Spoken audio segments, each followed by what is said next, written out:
आज हम निकल पड़े हैं सूर्य मंदिर कटारमल के दर्शन करने को।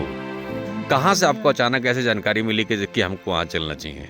हमारे मित्र हैं डॉक्टर साहब, वही प्लान बनाते हैं ज़्यादातर आने जाने का। अच्छा अच्छा तो अच्छा। वही सोचते हैं कहाँ जाना है, सोचने की क्षमता तो उन्होंने हमारी खत्म कर रखी है टूर में। अच्छा हम तो अच्छा सोच ही नहीं अच्छा। पाते कहाँ जाते हैं। ओके सर, ये कह रहे हैं कि सोच नहीं पाते हैं यहाँ पर। ये भाई साहब खड़े हैं। भाई साहब, आप कहाँ से आए हैं? मैं गोरखपुर से हूँ। ये गोरखपुर से आए हैं और ये कह रहे हैं कि घूमना चाह रहे हैं। आप कहाँ कहाँ घूमना चाह रहे हैं? कटारमल। कटारमल सूर्य टेम्पल है, मतलब नाम तो काफ़ी सुना है।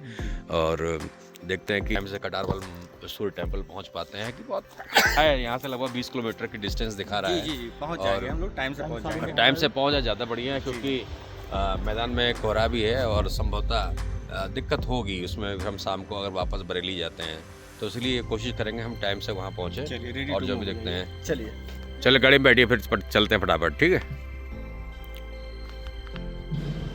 सुबह का नाश्ता करने के लिए हमको बाबा खोला में रुकना पड़ा, जो कि एक बेहतरीन और शांत जगह थी।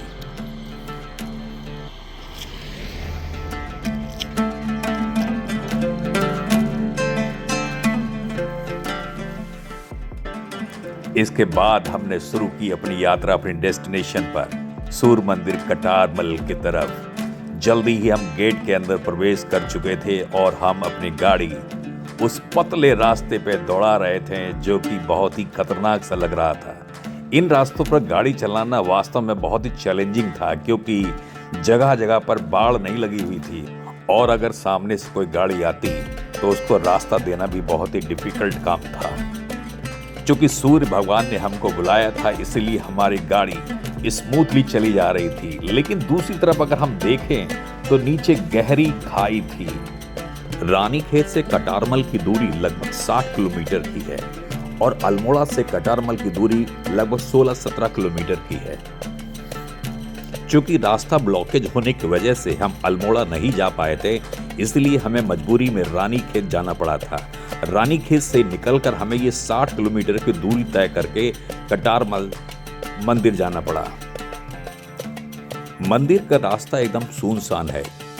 पूरे रास्ते में हमें 1 या 2 वाहन ही दिखे। बिल्कुल आराम से हम स्मूथली चले जा रहे थे। दूर दूर तक कोई नहीं था। दूर ग्लेशियर के पहाड़ चमक रहे थे।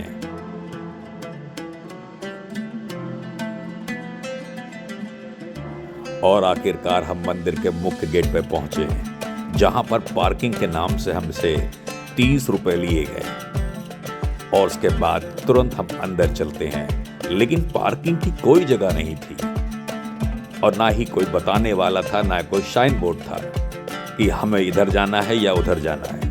हम एक अंदाजे से चले जा रहे थे आगे।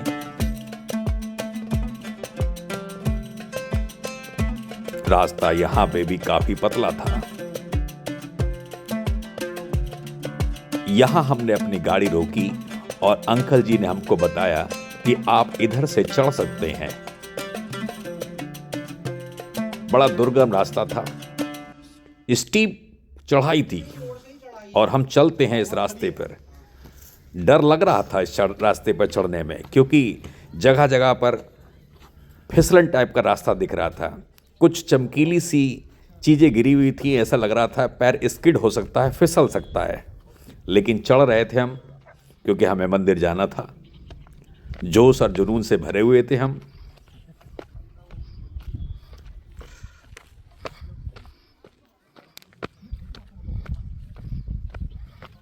समस्या तो नहीं सर? ना आराम से तो जाना।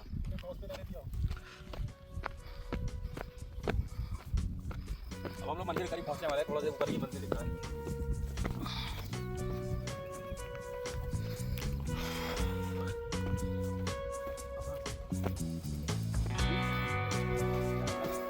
यही रास्ता है मंदिर।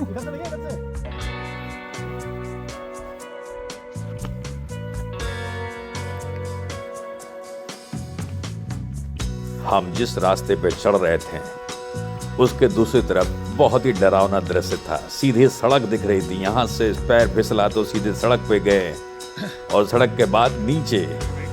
हैं? बहुत ऊंचाई है। थक गए सर? चलो चलो चलो। क्या बेहतरीन नज़ारा है यहाँ से, खूबसूरत।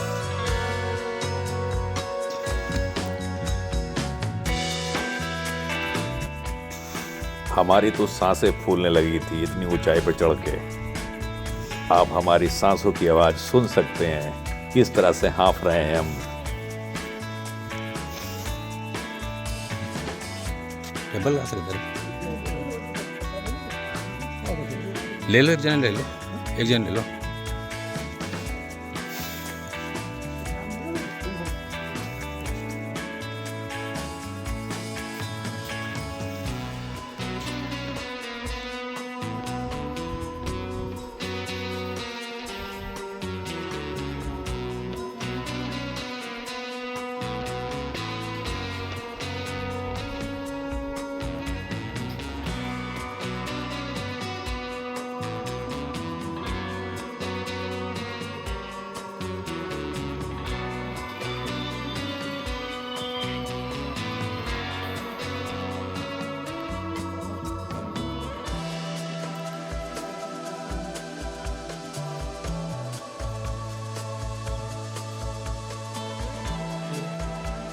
और राजेश भाई ने प्रसाद ले लिया, उसके बाद प्रसाद लेके जा रहे हैं मंदिर तरफ हम लोग।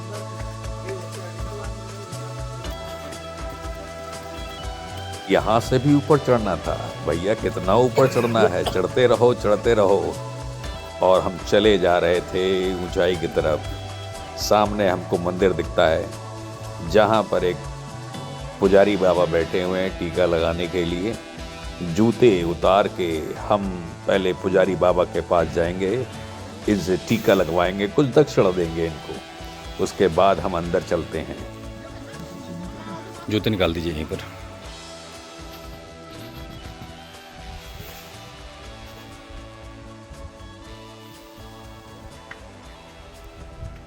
दक्षिणा दे दो। अब हम मंदिर के लिए प्रवेश कर रहे हैं।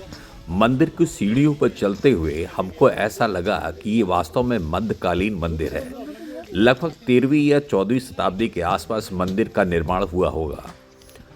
कहा जाता है कि बड़ादित्य नाम से जाना जाने वाला यह मंदिर पूरब दिशा में है और यहाँ से आने वाली सूरज की किरण सीधे मंदिर में पड़ती है, वो भी साल में एक दिन।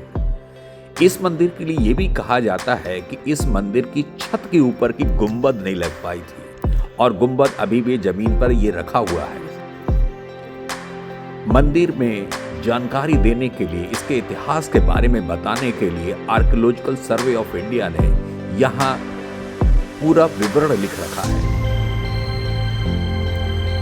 लोग इसे पढ़ते हैं और साथ में इसकी संरचना को समझने की कोशिश भी करते हैं।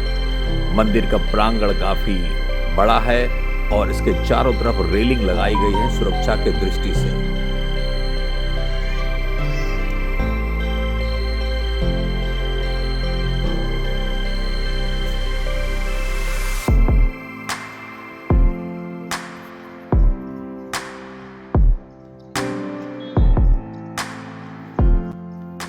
मंदिर के अंदर पूजा करने के लिए हम भी गए, लेकिन हमारे पास कैमरा था। हमारी कुछ उम्मीदें थी कि कुछ रिकॉर्ड करें, लेकिन साफ मना कर दिया गया कि आप रिकॉर्डिंग नहीं कर सकते। यहाँ पर स्ट्रिक्टली रूप से मंदिर के अंदर की रिकॉर्डिंग आप नहीं कर सकते।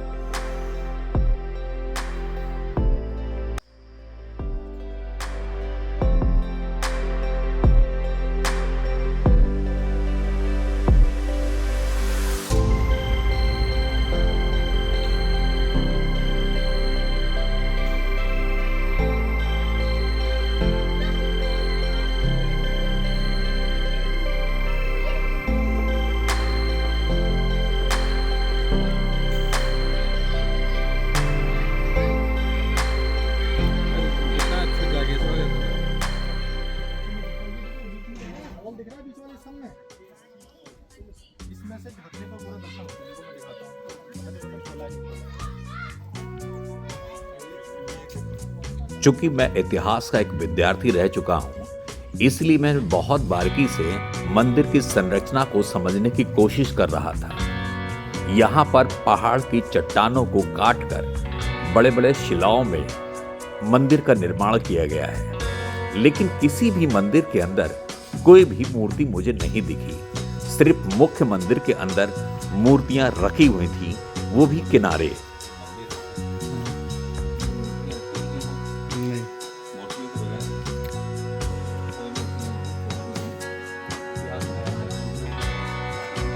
नहीं, कोई जानकारी मुझे नहीं है।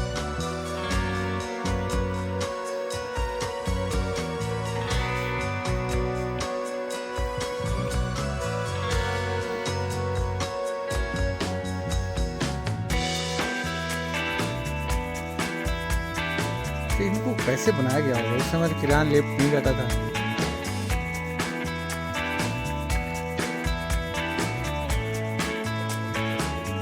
हाँ, दोनों लंगूर दिख रहे हैं।